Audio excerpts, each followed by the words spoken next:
Everyone can see my screen okay? Is that right? Yes. Awesome. And then I wanted to do just a quick, if I look at all my participants over here, just a quick little hand raise. Of all of the people here, how many of you have know something about Data Cloud at this point in time and just not tons? If you want to kind of raise your hand and say, yes, I do know a little bit about it, I think it would be helpful for our folks as they are kind of going through this. All right, so I've got 3. So the presentation specifically is kind of a deeper dive into what you've already likely seen at a Dreamforce or some of the other world tours and things like that. So I think we're just kind of looking to see how many additional people knew. All right, so it looks like you've got some newbies as well. I only have a few hand raises there, so all right, we're going to go ahead and get started. Thank you so much for all of you who are joining today, for harnessing that potential of Data Cloud and AI in insurance. I'm super excited to have the hosts of the show with me today, Adam Payne and Jacob Hayes. They are amazing experts within these particular fields. I think Adam actually just got certified this past week and has an extensive amount of insurance experience as well. So I'm excited to bring it to the insurance sector. I know that we've heard a lot about Data Cloud overall, but I'm very excited about having you all here today. So thank you for taking your lunch hour or breakfast hour, depending on where you are in the world. So Jacob, I'm going to go ahead and let you introduce yourself if you don't mind. Yeah, I'll do a quick introduction. So hi, nice to meet everybody. So Jacob Hayes, I work at Silverline. So part of what I do is a mixture of marketing cloud personalization as a whole across the continuum of technology, as well as just being kind of this guy who works in lots of different Salesforce ecosystems, which is fun for me. A little bit about my background has been in the consulting space for about 10 years, and handled cross cloud implementations, and I was a past Salesforce practice architect, where I didn't run into Adam, which was weird. But Salesforce is, this small little company. But that's enough about me. Adam, hand the mic to you. Thank you. Hello, everyone. I'm Adam Payne. I see a couple names out here that I know. I'm a principal enterprise architect at Salesforce. I've been here about 2 years now. Before that, I spent almost 24 years at a insurance company, property and casualty insurance company, and I've been working in the Salesforce ecosystem since 2007. So, as a customer now at Salesforce, and as Danielle mentioned, been focusing a lot lately on Data Cloud and AI, as probably a lot of you have. It's been tough to avoid those two topics, and recently received or achieved, I guess, my certification in both of those. Awesome. All right. So agenda for today, kind of wanted to talk a little bit about some of those challenges that the insurance is facing today overall, and then how can you solve for these challenges? So we'll go through some of a quick Data Cloud overview, maybe get a little bit more into that than what we had anticipated, because it sounds like quite a few of you might not necessarily know a whole lot about it other than the name of it. How to create that connected experience, how Data Cloud works. We'll talk a little bit about that unified profile, what that actually means, and how people are trying to get to it. And then we've got a little bit of like how to get started. So we've got some use cases, very specific use cases around insurance, which is really cool. And then kind of the framework of how you might be able to take that back to your business if you don't want to use our specific use case, and kind of work through that. And then this was an item that I had actually called out and asked for, was Data Cloud versus MDM. I feel like there's been, as people have kind of come around and asked about what Data Cloud is or what MDM is, and, trying to get all of your data wrapped around one thing. What's the difference between the two? Are they synonymous? Do you have to do one versus the other? How does that all work? And so wanted to have the team kind of talk about that a little bit. So those two different types of styles that are there. There's this really cool keyring concept that has been talked about, and then we'll take some best practices and key takeaways. Sound good? All right.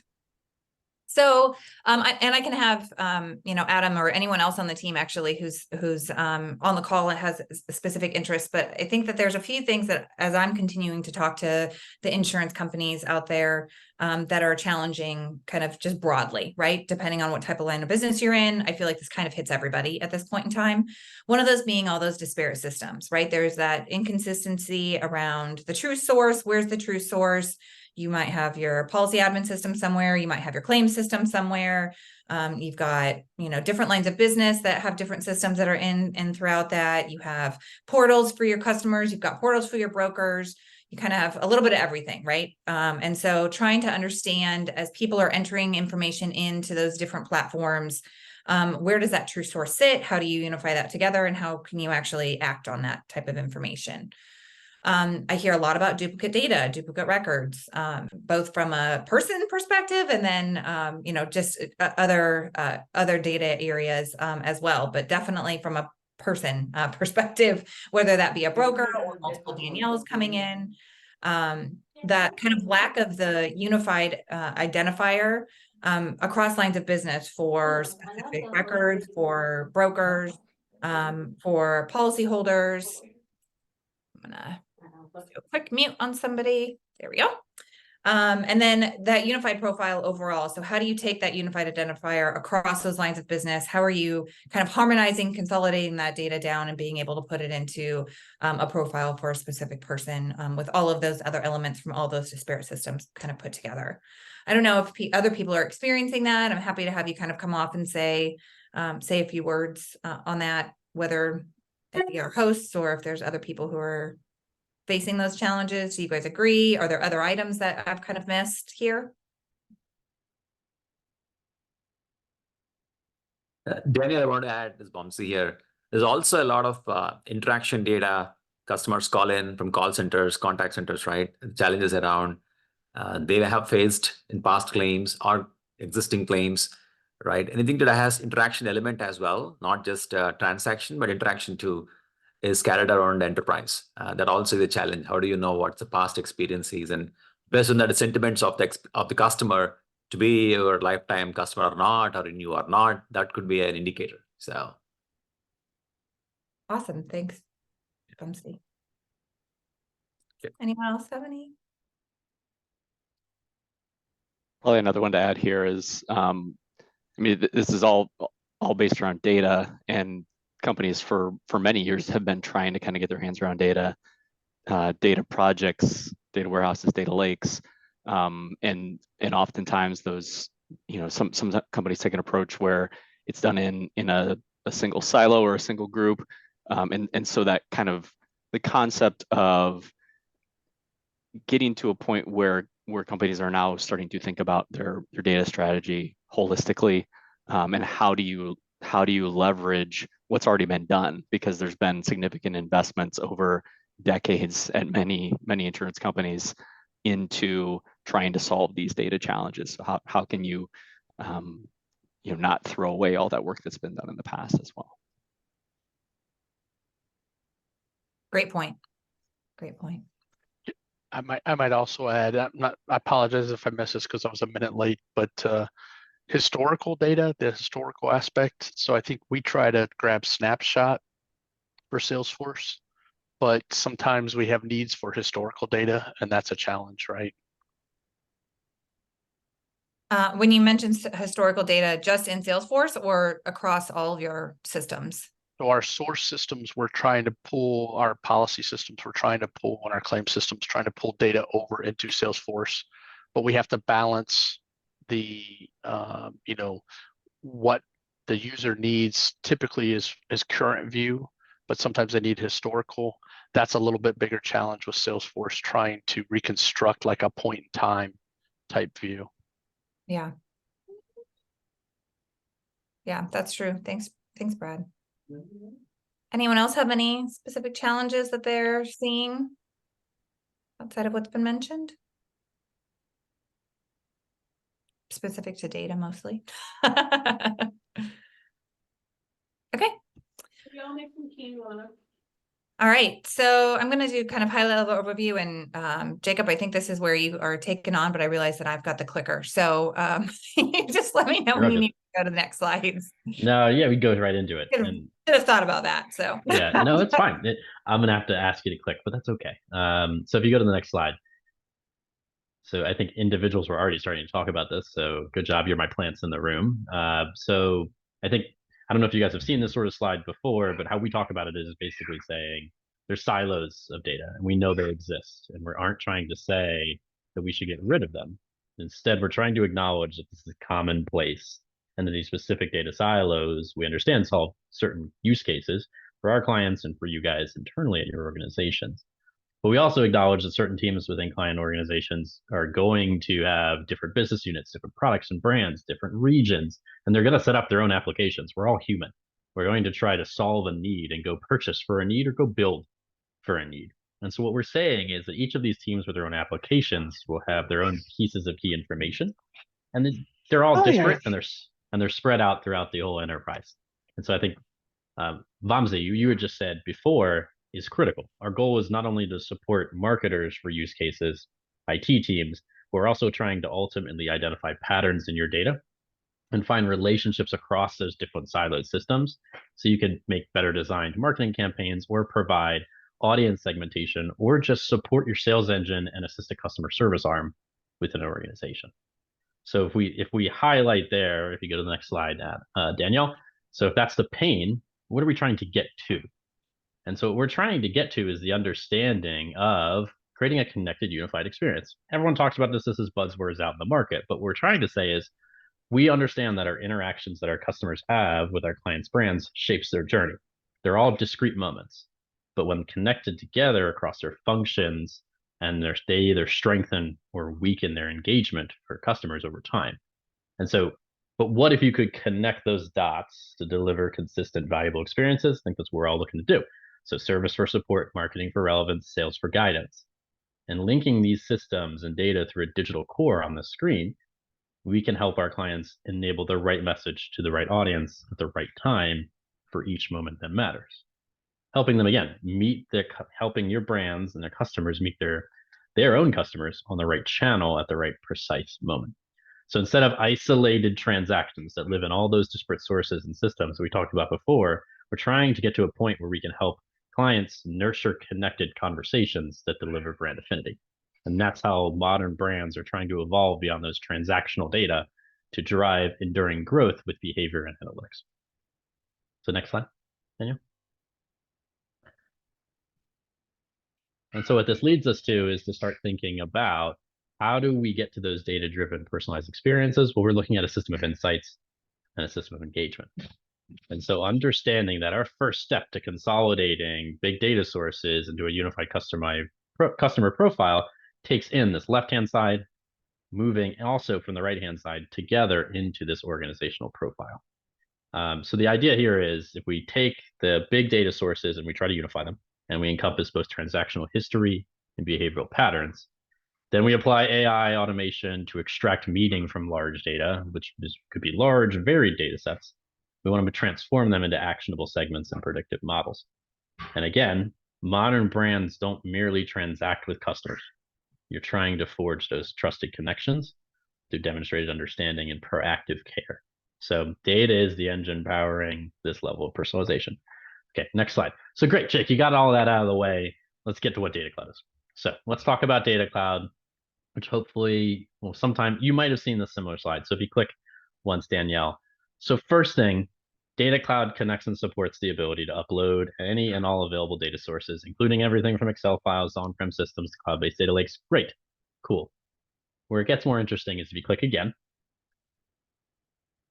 all this data is made available in Data Cloud in what we call a bronze layer, which for those who don't follow fun data architecture lingo, that means this is raw, untransformed, unmodified data, or as is data from source systems. So Data Cloud takes this raw data and starts to transform it via batch or streaming transformations into what we call silver tables, or data lake objects. These silver tables take the data from the bronze layer and start to prepare, match, merge, conform, and cleanse just enough so that the silver layer can provide an enterprise view of all of its key entities, concepts, and transactions. But before we even go to the next layer of this slide, we need to understand that this is more than just aggregation of data. We're trying to say that disparate systems often use inconsistent schemas, terminology, which Data Cloud can help reconcile through relationship mapping. This translates into a common language. The main goal with what we talk about with a lot of Data Cloud projects is get to that common language so that we can understand and we can recognize a patient in a healthcare record is the same customer called a member in an insurance database. So we click one more time, Danielle. So once that data comes through and it completes, we start to harmonize it. We start to put together both AI and deterministic methods to create our unified profile or individual. So click one more. What this starts to do is create a total customer profile, or customer graph of what we think are from our robust source of truth, who Jacob or Adam or Danielle is. And then from there, if you click, just do 2 more clicks so we can get through this. There you go. So what you can do is you start to say, if Data Cloud starts to break down that end-to-end process, how can we boil this into some very semantic high-level conversation points? We'll think of it in these 3 different buckets. On the left-hand side, what data do you need to bring in? Based off of your use case, which Adam and I are going to talk about heavily in the rest of this conversation, what data actually will help you inform or that you want to recognize? How are you going to harmonize it in this middle bucket? But not only how are you going to harmonize it, what insights do you think you need to find? And sometimes we work with plenty of clients that they don't know what the insights is. Let's see if we can get the data in and start using the power of the system to see what insights could be gathered or gleaned. And then the final piece is just what actions do we need to, or do we want to and need to take? The biggest piece here is legacy from the CDP side of the house. A lot of this was activations into marketing channels or third-party applications in the MarTech space. But now Data Cloud is starting to push itself into, you can do data actions directly into your CRM instance. So you can trigger which Adam will walk through, you can trigger a moment in time or a flow where a process already starts to continue in your CRM org to either continue and open up a new form or a new flow, or just show the unified individual and data from those source systems on an agent or a salesperson's profile so they can better understand what this person has been doing. Next slide, Daniel. And so from here, let's talk about the unified profile. Thank you, Daniel. You're already ahead of me with the clicking now. It's good. So from here, we took let's do like a real world example of what Jacob just kind of word vomited at you. Let's look at William. And so William is a longstanding customer who's married. He has 3 kids, potentially 10 grandkids. And just like any other customer, he interacts with your guys' company or the brand in a lot of different ways. He's got a marketing profile where we email and we text him frequently. He has his policy data in an AWS system. He uses the online portal to look at current policies and request new quotes. And lastly, he's filled out a couple of customer surveys with us as well. And as you can see, before this data is not easy to match and reconcile between all those source systems. But what we're saying, he might have different phone numbers, different emails, and IDs across all those platforms. But by using all the functionality we talked about before, we can start to create that one unified picture of William, which next slide, Daniel. And so what that looks like is we can start to say, well, how do we better understand and can act on that single view of William? And on the left-hand side, now that we have this data unified, what do we want to do with it? But not only that, just sometimes having that data unified in the view allows your team to go, all right, well, now we know he's an email subscriber, he's a veteran, he's got a CSAT score, but we know his preferred name is Bill. And you can use any of these pieces on this left-hand side of this unified individual of William to then key out different moments on the right-hand side, whether that's personalized components in an email, a message, etc., or whether that's personalized interaction in a call center, as you can see for the Bill name, or we can start to get them really more robust and say personalize the website or application engagement experience to provide a more seamless view and a seamless touch point and talk point of William with our brand. All right. Any questions as a stopping point right now?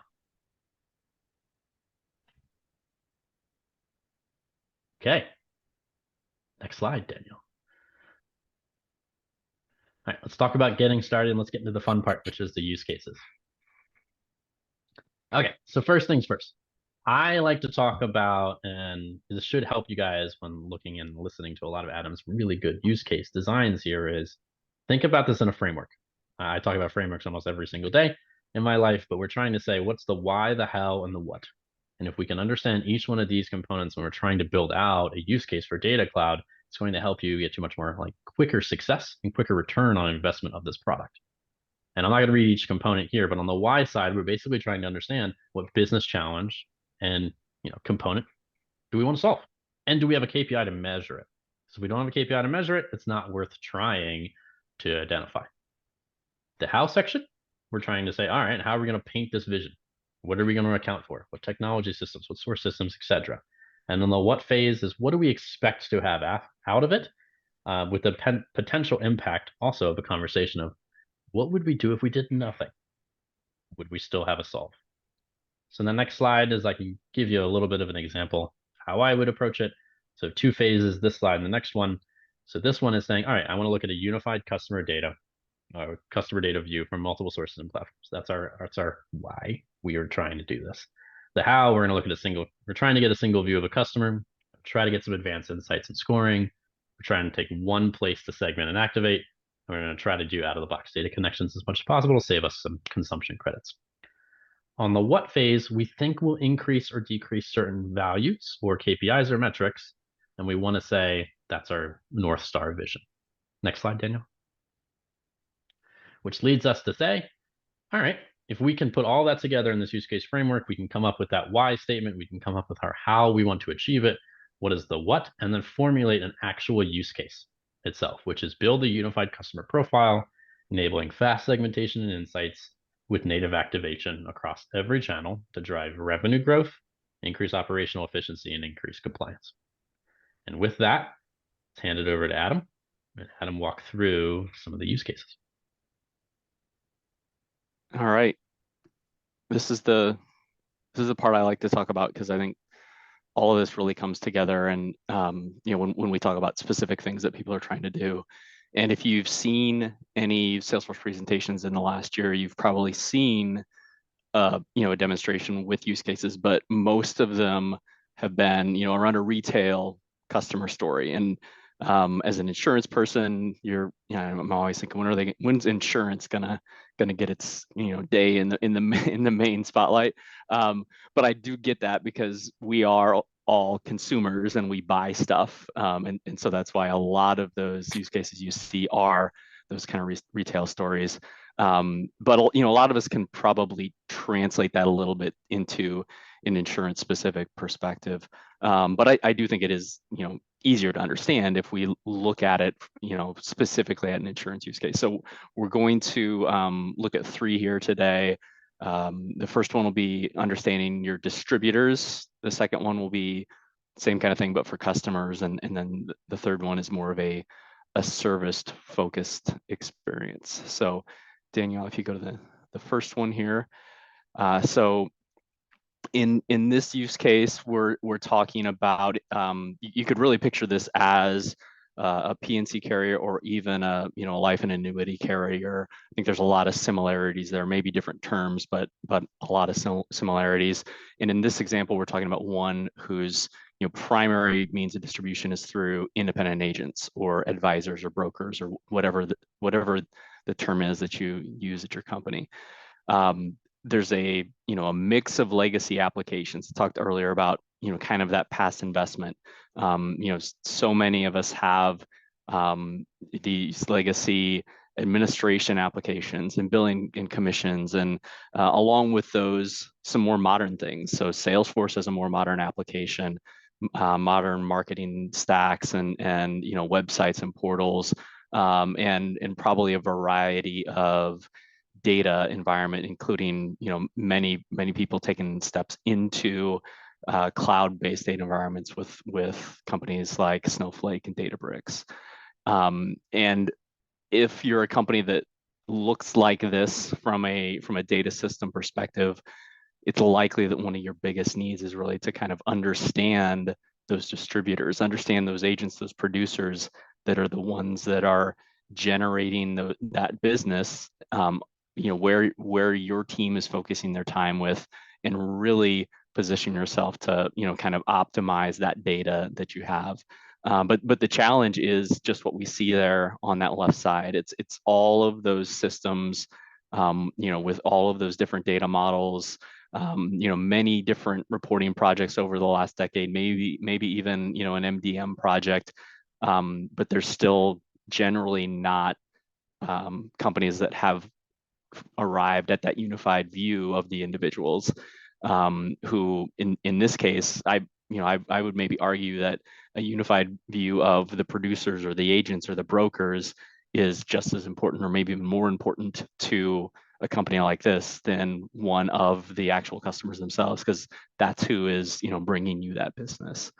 Now, in this example, we take all of that, we take that, those challenges, and as Jacob kind of described, I won't walk you through exactly what he did previously, but if you can imagine bringing all of this data and bringing from each of those systems all of that quote activity that is being generated, in addition to detail on actual policies that have been written by each producer and agency, information on activity and engagement. How frequently are you as a carrier engaging and interacting with them, in person or on the phone, through email and social?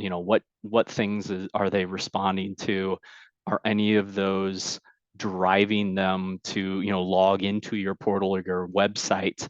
And if not, but they do come to that, to the website, what is it that, they're doing when they're there? All of those things have a tremendous amount of data and information related to those individuals.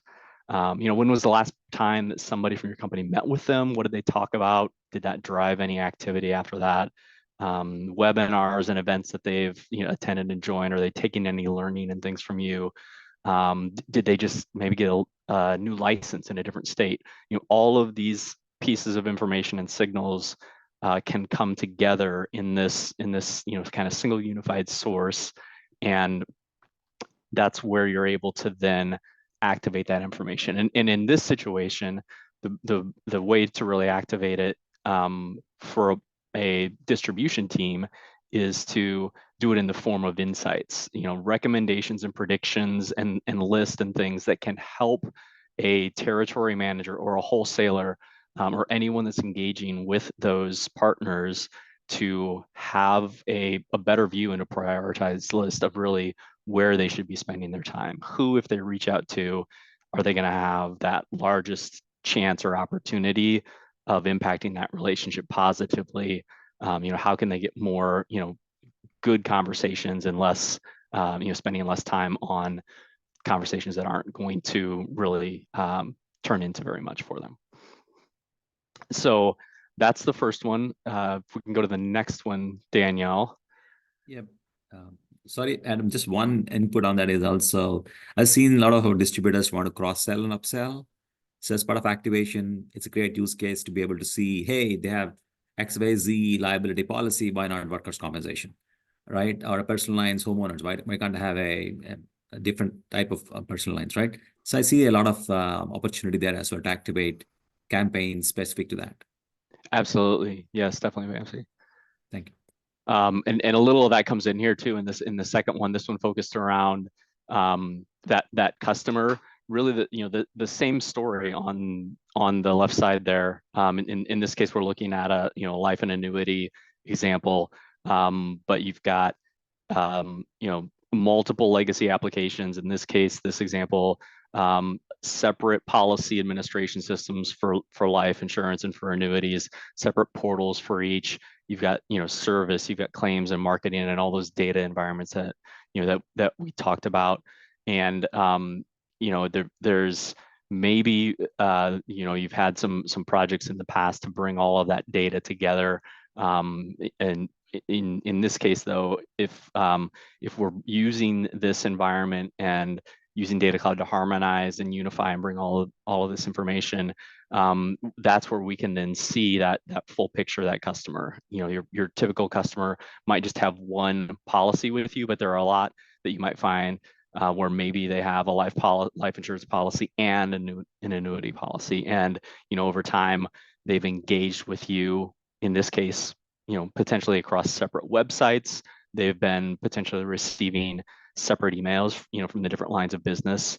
And with that view, you can also see what is that claims history. In this case, maybe they don't have any yet, because it's a life and annuity, and that's sort of a low volume type of activity. But if you have other profile information about them and recognize, okay, this is someone that's approaching retirement, the marketing team is able to kind of really leverage this data in what was one of those kind of original kind of core use cases for Data Cloud and for CDP platforms, to be able to target those customers and segment specifically based on not just a single piece of information or a single single line of business, but build more sophisticated segments based off of everything that you really know and understand about that customer to really drive personalized content that they can engage with. And so this harmonization of all this data together gives us that complete view of all of that policy information. And along with that, by bringing that together, you can really add to and supplement that data. So you can use the combined information that hasn't been brought together in this kind of environment before and calculate insights from all of that information. So things such as, a lifetime customer value, or you could look at maybe a recent engagement score. If you want to look at things that are, going back 30 days or 60 days or over the past year, have specific scores that help you to understand, who these individuals are. And then marketers can have access to not just that policy data, not just that, engagement data, but the combined insights that all of that information brings to allow them to build these really specific segments and activate them, across all of the information that you have. And then if we continue kind of with this same profile of the customer into the third use case on the next slide, this is again a very similar type of landscape from a applications landscape on the left side, coming together in Data Cloud for a combined view. Here we're talking about a service example. And so if you've got that complete view of the customer, how does that help your service team more effectively provide support to the customers when they do engage? This, again, not having that unified view in the past has positioned service people to have multiple screens full of all these windows, or having to log into multiple applications to view policies across different systems. Even at a company where there has been some activity to bring policy data together in a data environment, the thing that I would stress there is that it's not built into an environment where it's easy for a service representative to be able to act on it. So even if they can go somewhere to see all of that data, that's not where they're doing their job as they're engaging with the customers. It's not where their workflow lives, and it's not the place where they can really take action as they need to be able to solve things for the customer in the timely manner. So if using Data Cloud allows us to build this profile and deliver this to that rep in Salesforce where their service console is, as that phone call comes in or as they take a live chat, they already have the ability to know and have an awareness and understanding of who they're speaking with as that interaction's beginning. And so when the customer has questions about that, they don't have to pivot over and log into other applications. They can see all that information there in one place, and that allows them to more quickly arrive at that understanding of what it is that the customer needs support with, and then they're positioned to resolve that. And along with the data that they have, they can also begin to leverage some of the AI capabilities that you can get when you have that connected on top. Using AI to guide and dig into a knowledge base to one that's a knowledge base that's grounded on the procedures of the company, and also grounded on that specific customer's policy information, so that they can actually recommend a solution for the service rep to review and confirm if it makes sense, and then share that with the customer, along with even the ability to prompt that rep with next best actions, or even potentially other product opportunities that they might want to recommend, such as a cross sell that that Vamsi just recommended.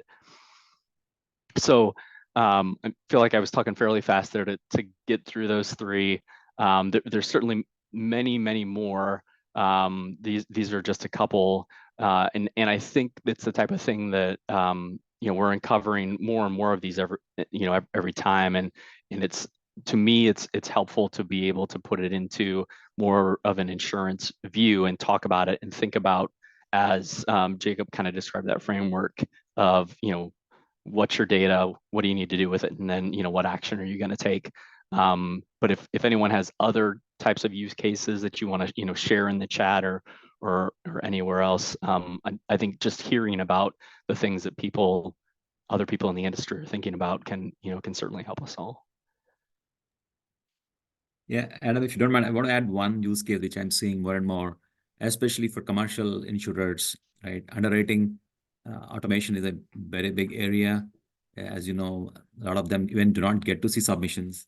10-15% only get looked at for underwriters. So I think this solution is a fantastic opportunity for automating the process in selecting the risk, because as we all know, there's only so much they can look at. And efficiency-wise, this will be a great solution for them to be able to see propensity to bind scores, right? Look at what's right risk, right appetite for them to underwrite the risk, things like that. I think it'll be a great solution, especially in middle market space.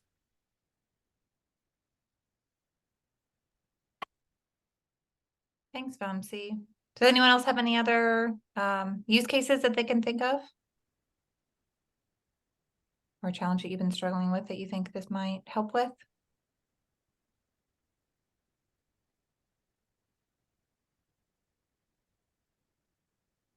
Quiet group today. Okay. Well, if you change your mind and you have something, please feel free to come off mute or raise your hand, and I'm happy to come back to it for sure. All right. So I guess, how do we get started with Data Cloud overall? Would this be? This is me. So first of all, I hope everyone was listening to what Adam was saying, because that's a lot of the pieces that are missing out in the industry right now, especially not just within insurance, but within most of the cross-industry verticals that I work with as well, as the very specific nuanced components of how Data Cloud could fit. And so those are some really good ones. If you can click 6 pieces here, Danielle, we'll just get it all out of the way so we can get to the MDM, which I think people are going to want to talk about. I'm going to hit you guys over the head a couple more times. And Adam and I are both hoping you get away from this session is like, okay, how do I actually start with this Data Cloud piece? And how do I look at a use case? And so you can see here these 6 different components we're saying. Always start with your use case. I'll hit you over the head with it 3 more times probably at the end of this conversation. Decide on your key value drivers. Make sure in that second bubble or that second square to understand what data needs to be cleansed or transformed before ingestion into Data Cloud. It's a critical component. As you get into the third piece, where's it going to be stored? Is the data structured, unstructured? Fourth, what data do we actually need? So let's focus on making sure we have the contact points that are actually going to provide us the use case and get to the goals that we were talking about. 5 kind of gets into the more fun stuff, which is how are we going to create segments? And then how are we going to track, analyze, and take action on it? And 6 is, and then where do we want to take action? Which the 2 bolded pieces that I put there is that unified patient profile and CRM, or potentially just a triggered flow starting between 2 connected CRMs. One piece here, we are seeing a lot of individuals look at Data Cloud because through, obviously lots of different mergers and acquisitions with organizations, you're going to probably get another CRM instance or another Salesforce instance on top of the ones you probably are using for your specific business unit. And so we're starting to see the ability of Data Cloud to be that centralized hub to connect multiple CRMs together so that we can start triggering and having Data Cloud be the orchestration engine that then talks to the rest of the CRMs, so that in a CRM that's potentially being used for X purpose can have all of their data and sharing correct, but they can have a unified profile that looks at only that one individual for what they're looking to sell or do. So then the next slide, Danielle, is another 6 clicker. I love an animation. So then what we said is, okay, let's put it back into practice. So Adam's use cases are fantastic. We're going to give you one more.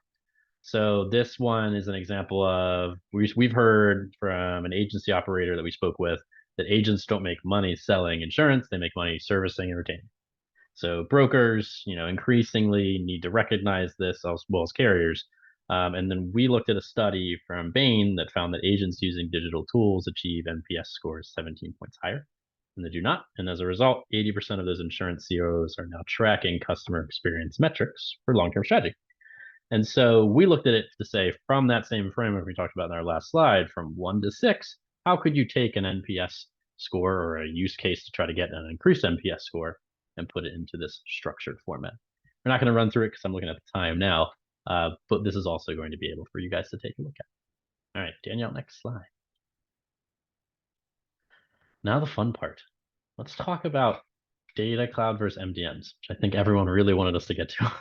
We buried the lead. We put it way at the end of the presentation. So we're gonna talk about this in a couple of different ways. Everyone wants to talk about Data Cloud versus MDM. I want to also talk about Unified Profile versus Golden Record. So next slide, Danielle, if you don't mind. So I think we need to start with the MDM implementation styles out there, and this is the implementation styles regardless of the technology of an MDM out in the market. And so we typically see about 4 different implementation styles. It's either consolidation, it's registry, coexistence, and centralized. I'm not going to read every word on these slides, but what we're trying to say is that typically MDM is a practice on concept rather than a single product. And it's focusing on creating that unified, consistent view of data across an organization. And it focuses on a couple of different areas: immutable data, data governance, and standardized approach. And that standardized approach works through rigid models that IT works through. I have personally worked with many different MDM projects that never actually finished because they are so rigid and require so many different inputs that the clients just failed. But we wanted to focus on, hey, let's take a moment in time and a snapshot of what the MDM implementation styles in the market looks like now. So next slide, Danielle. But how does that play into Data Cloud? So I'm not going to read every word on this one as well. What we're going to say is at Data Cloud, and what Data Cloud does is it offers advanced data enrichment and integration capabilities, and that focuses on data integrity, data lineage, identity resolution, and it's flexible and accessible. And in that top section on the right-hand side, you'll see a couple of things bolded. Those external systems is replicated into an essential single repository, if I can speak much, from those various sources. But the key piece there is we're creating this unified profile, and we'll talk about that key ring concept in a second. But we're leaving the source data itself, we're not changing it. So some MDMs go back and they change that source data, some don't. Data Cloud is taking this concept of saying we're going to link these records through the IR, and we're actually going to keep your source lineage and we'll keep your master data context relationships, and we're not going to change it. But what does Data Cloud not do? On the bottom section is it does not create a golden record. So I'll just pause for a second, because that seems to be something that we hear a lot. It does not create a golden record on the design of how you look at golden records from an MDM from the prior slide. It also does not have the concept of survivorship, merges, splits as its major use cases. No, and it also does not generate a permanent, unique global identifier, and it does not replace existing systems of record, and it does not orchestrate back to those systems. But I want to leave here before I go to the next piece here is think about MDMs and Data Cloud in a more together idea. So technically, and this is my personal opinion, MDMs and Data Cloud can benefit one another and have a mutual benefit. So an effective MDM strategy provides a head start for Data Cloud to begin offering value and doesn't require arduous and complex updates to an MDM strategy. Meanwhile, MDM benefits from the use of Data Cloud by enriching customer data and making it more accessible to teams outside of just IT to leverage it for segmentation, activation, and data actions across all channels. And if you click once, Danielle, I also want you guys to see, based off the concept that we provided in the slide before, there's one piece that Data Cloud does not borrow any sort of structured designs or thought processes out in the industry, and that's decentralized. And so we'll leave you guys, since we only have 14 minutes left, we'll leave you with those slides to review and understand from there. So one more slide through, Daniel. let's introduce a concept as quickly as I possibly can. It's called Data Cloud Key Ring. And so as you look through the overall slide itself, on the right-hand side, we're trying to get you guys to understand, or hopefully have you understand, the data cloud is not going to be that unique, that UUID structure, and it's not going to be that centralized source system. But the UUID from this key ring concept has unique identifiers from all of the rings itself. So we have a key that opens our car. We have a key that opens our house. We have potentially a key that we share to open, I don't know, my parents' house. Terrible example, Jacob, but we'll keep going with it. Now, the idea is these keys can be added, removed, or moved to someone else's rings. But the key concept is that each system of record has its own unique keys. Each individual key on that key ring can be mastered and managed. And so if you click once, Daniel, that means is Data Cloud's unified profile is a key ring on this. It's not the centralized thing that holds them all together. Now, the other piece to note here, and it's probably a little teaser into another session, is reconciled attributes on a unified profile describe the key ring, but they are not attributes of a golden record. Okay, next slide. And this is usually where I lose everybody, or where everyone's like, okay, we're starting to understand it. So let's leave you with this concept. So golden record on the left-hand side, key ring, we won't read each piece, but if you look at them side by side, what we're saying is from a golden record perspective, it's mastering the best single view based off narrow business logic. Whereas the key ring is saying we're going to relate all records together to assemble the single view of a customer to be used at a single use case time period. And then from a challenges perspective, I know I've skipped value of reconciliation, but from a challenges, most of the time what we're seeing in the golden record, which propagates back into this MDM structures, is takes time, a lot of stakeholders. You all must agree on business logic, merge and splits and survivorships and use cases. That can be tough. Whereas the key ring is the basis for the system of reference. And unless desired, there's no survivorship process, which usually means less people get angry when we have these conversations internally. And then finally, from an activation perspective, propagating the MDM reconcile values under golden record IDs into external systems, that can be tough with a golden record, and it overrides the sources because you have to have a winning and losing records to describe that golden record itself. Whereas the key ring says, all right, we're going to leverage the insights and build your segments from all those systems, but we're going to honor the source and data lineage. All right, next slide, please, Danielle. And then finally, because I love to follow the law of threes to share something, is what's a visual view of this? Well, if we look at an MDM golden record on the left-hand side, we're going to say if we're going to look through any of these 3 or 2 different sources of a first name, a last name, etc., we're going to eventually come to one. Whereas the data is lost, it's overwritten, and it's a very simplistic view, in our opinion, of a single record. Whereas key ring concept is going to say, we're going to honor all of those systems of record, and you're going to see every single person's first name, last name, and other pieces. Whether that's right, wrong, or indifferent, you'll be able to use it for the use case that matters to you. All right, that was a lot of, feels like TED Talk, Jacob. Any questions here?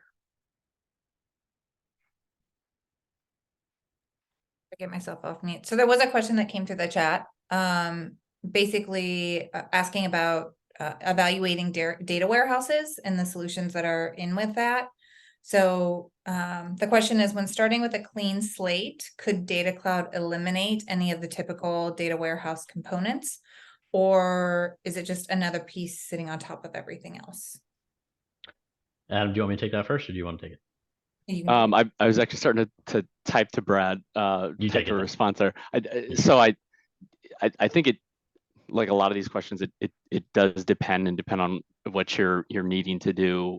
I think we're seeing more often, customers have a data warehouse, and so we want to talk about how you can leverage that and leverage the work that's been done there. And in a situation where there isn't an existing one and you're exploring one, I think a big question or a big part of that, it depends on what does the rest of the landscape look like. If you're heavily centered around Salesforce and there is not a lot of other other applications or other systems that might need to be involved, then it's potential that, yeah, that could, Data Cloud could be the entire solution that you need. But if you've got a lot of other applications and there's not a significant current connection with Salesforce from an integration perspective, then Data Cloud as as your entire data warehouse as a strategy may not be able to accomplish what you need.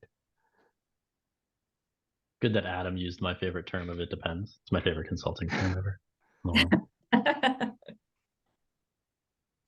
All right. Any other questions?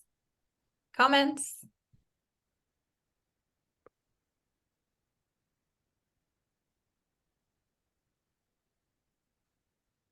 Made sense? Everyone's like gonna go implement tomorrow? Or did Jacob just spew a lot of language at you and you're like, whew, that was rough? You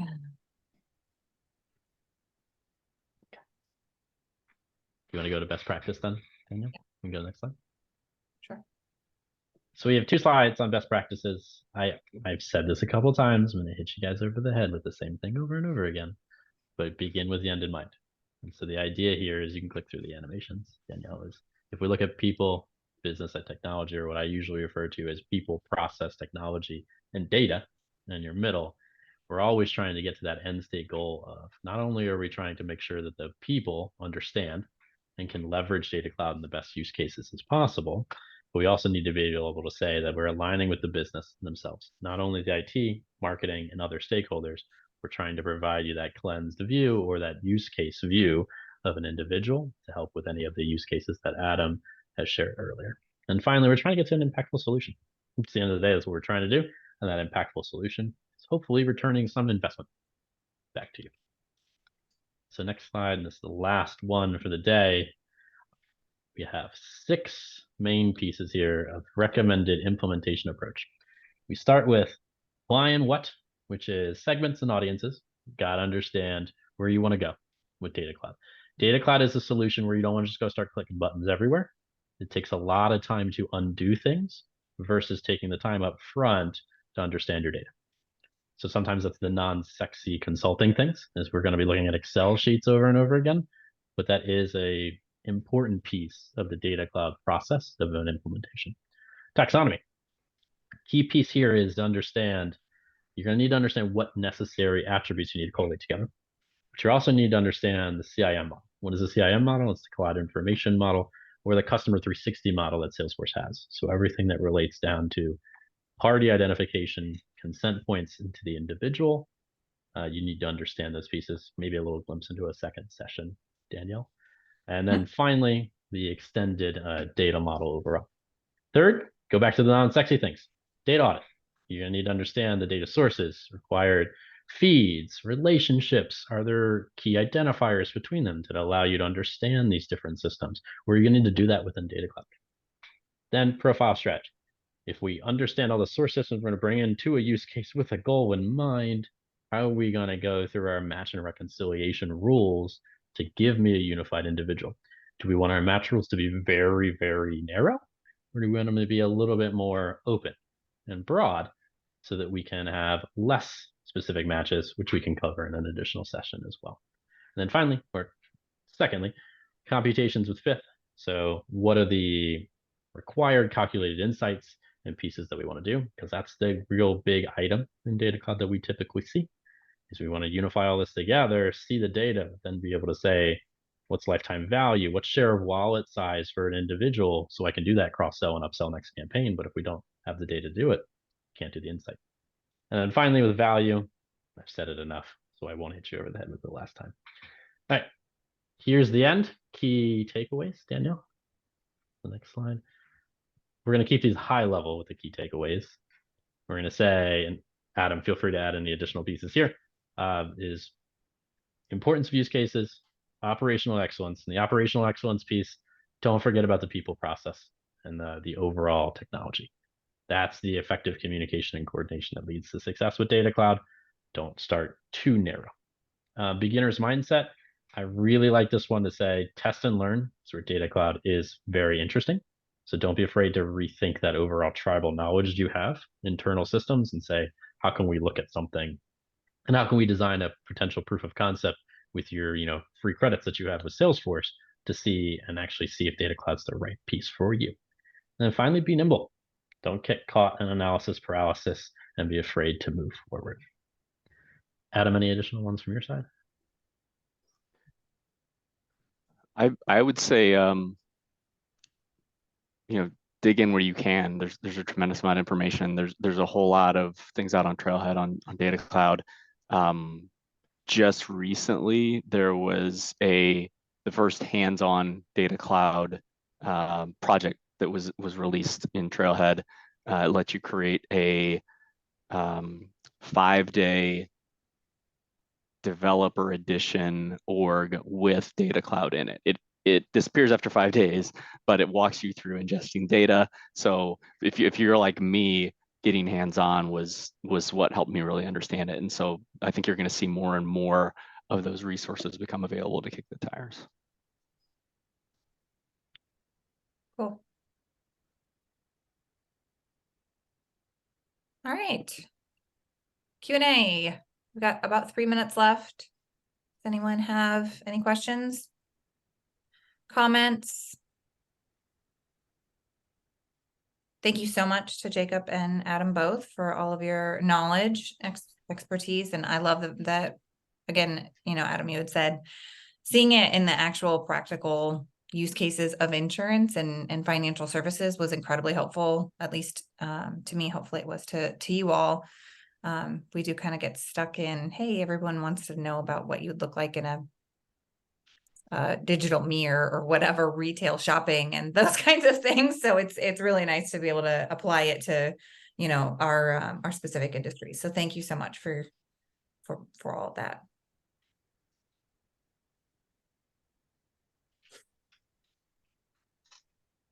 Great session, Adam and Jacob. Amazing. Thank you.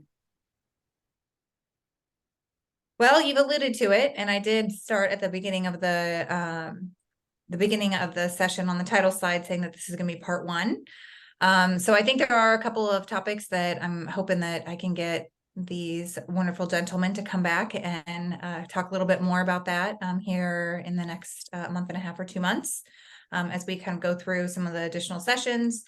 Appreciate you all being here today. Thank you for taking the time. We're here for you. So if there's specific topics or questions that you guys have, I'm happy to try and get the answers that you need, whether it be me or find amazing people like Adam and Jacob who have the answers when I don't have them. So, all right. I guess I'll let everybody go. We're actually going to end on time. Amazing. Thank you all. I appreciate it. Thank you all.